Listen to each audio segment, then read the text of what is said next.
Did we talk about Isla getting upset?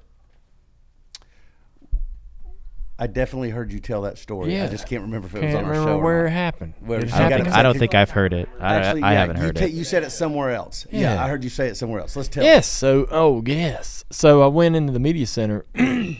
That's where I told it.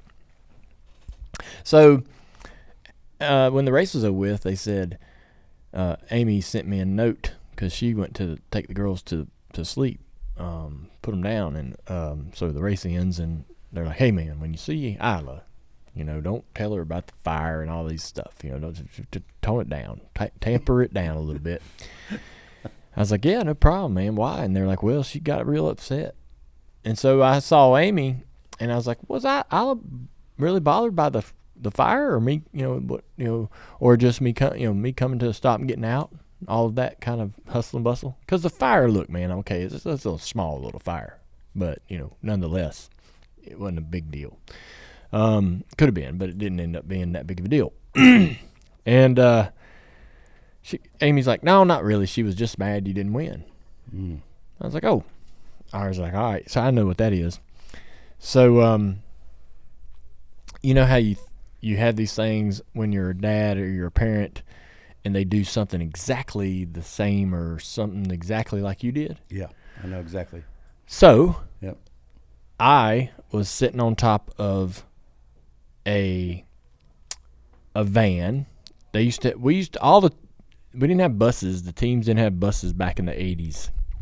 And all of the drivers drove around these custom vans. It was a 15-passenger van, and it had like this electric, it had like a chair, a bench in the back that would go down to a bed.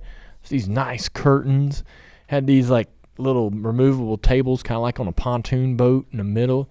Swivel chairs, captain's chairs. Oh man, these things were nice. Yeah.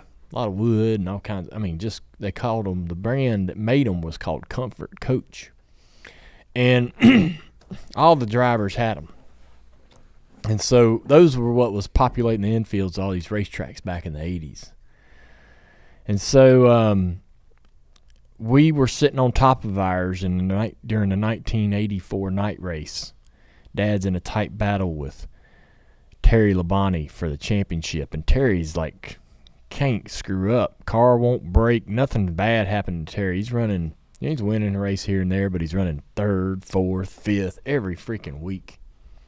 And Dad'll run good and then have a problem. Run good, have a problem. He's kind of hanging in there, but I'm just now getting old enough to figure this stuff out. I'm just now starting to get really invested in this, right? So Dad's leading the night race at Bristol. I believe he was leading at the time.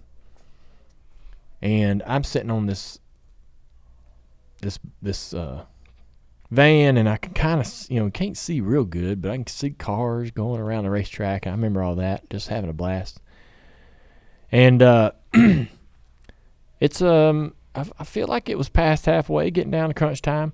Anyways, Dad, I look over to front straightaway, and Dad's spinning around, just spinning around, down, comes to a stop. And I'm like, crap, he was running up front, if not leading the race, and now there he is sitting sideways on the front straightaway. Nobody hits him, doesn't hit anything. I'm like, get going.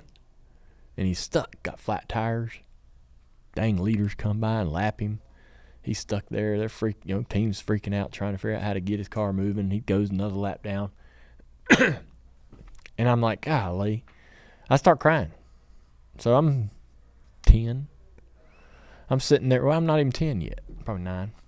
And so, man, I just started crying, I was just a 10-year-old kid or whatever, and just thought it was just like watching my favorite team lose, right?